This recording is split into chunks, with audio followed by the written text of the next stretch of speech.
لە زۆربەی شار و شارۆچکەکانی هەرێم پرسەی ماتەمینی بە شێوازی جیاواز بە بۆنەی کۆچی دوایی مامجەلات تاڵەبانیەوە بەڕێوە دەچێت. لە شاری سلێمانیش لە مەکتەبی سیاسی و حیزبە پرسەکەی بەڕێوە دەچێت. زۆربەی سەرکردە و لانە سیاسیەکانی تریش هاتوون سەرخۆشی لە یەکێتی و بنەماڵەی تاڵەبانی دەکەن.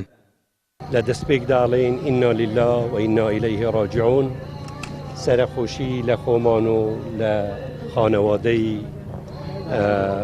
بەڕێز مامجەلات تاڵەبانی، جەنابی هێروخان و هەردوو کوڕە بەڕێزەکەی کاک باڤێل و قوباد و مەکتەب سیاسی یەکەتی نیشتیمانی کوردستان و سەرجەم ئەندام و لایەنگیرانی ئەم حیزبە تێکۆشەرەکەین.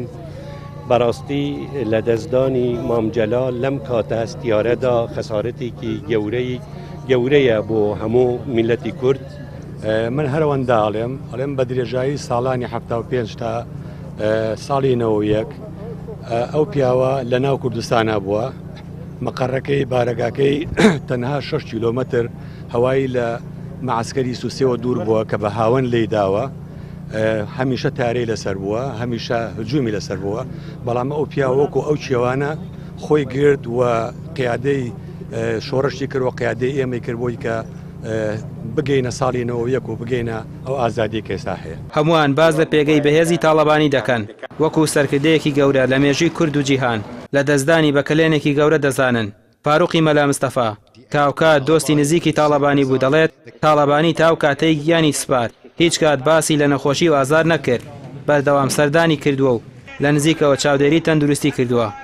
کارەساتێکی گەورەیە بۆ هاوڕێکانی بۆ میلەتەکەی کە جەنابی مامجەلال پیاوێکی هەڵکەوتوو بوو لە سەدەیەکی دوور و درێژە. بەرامبەر نەخۆشی خۆڕاگرێکی ئاجایە بوو، دایمە ڕوویخۆش و پێکەنین و بەو وەزعوانێ قسەی بۆکە پێئەکەنی بە کوڵ پێئەکەنی لەگەڵ ئازار و ئێشی وڵاتەکەیە بوو و لەگەڵ خۆشی خەڵکا بوو. نەی ئەویست مامجەلال یەکێک بە نەخۆشیەکەشی عاجز بێ یا بێتاقەت بێ. من بێگومان لەم ساڵانی نەخۆشیە تقریباً هەموو هەفتەیەک ئەم بینی و ئازایەتی بۆ کەسانەی کە ئەیان بینی. بڕیار وایە ڕۆژی هەینی تەرمی تاڵەبانی لە ئەڵمانیاوە بهێنرێتەوە بۆ بەغداو لە مەراسیمێکدا کە لە ئاسی سەرۆکۆمار دەبێت بۆی ساز دەکرێت. دواتریش لە ڕێگەی فڕۆکەی تایبەتەوە تەرمەکەی دەیەندرێتەوە بۆ سلێمانی، دەژوترێت دوایین مەنزڵگەی لە گردی ئیبراهیم ئەحمەد یاخود دەباشان دەبێت و لەوێ بە خاک دەست پێدرێت. مامجەلال زۆر لە نیتاقی خزم و عەشیرەت و ئەگە بڵێم کوردیش گەورەتر بوو، لەبەر ئەوەی یعنی بەڕاستی ئێمە شعورمان شعوری هەموو ئەو خەڵکەیە. دیارە ڕەنگە وەکو سیرەت قوربا و وەکو ئەوە زیاتر لەوانە متعەسیر بین، بەڵام هەڵتەکەین هەموو عالەم وەکو ئێمە هینە.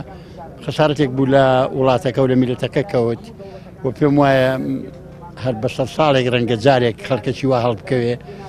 زۆربەی حیزب و لایەنەکان لەسەر ئاستی نێوخۆی و دەرەکی بە کۆچی دوایی جەلال تاڵەبانی نیگەران بوون.